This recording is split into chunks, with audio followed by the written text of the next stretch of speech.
It was a choppy but modestly negative week for stocks.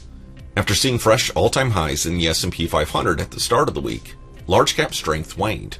The Nasdaq, Dow Jones, and the S&P 500 all closed lower.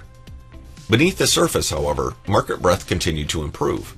The equal-weighted S&P 500 rose 1.3%, signaling a rotation away from megacaps and towards cyclicals and value stocks. Real estate, consumer staples, and industrials were the top performers among the S&P 500 sectors. Energy and utilities also saw solid growth, as 6 out of the 11 sectors climbed higher last week. Furthermore, small and mid-caps also saw strong performance. The Small Cap 600 Growth Index saw the best performance, as the Style Box added 2.2% for the week. Last week's economic data showed inflation holding steady.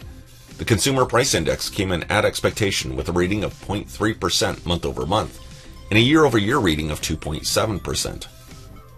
The delayed November retail sales report came in hotter than expected, with a reading of 0.6%, compared to the 0.4% expected.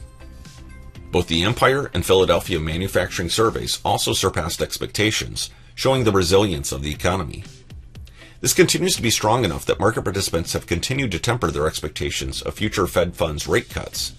Next week's FOMC meeting has been widely expected to see rates hold steady at the 350 to 375 basis point range.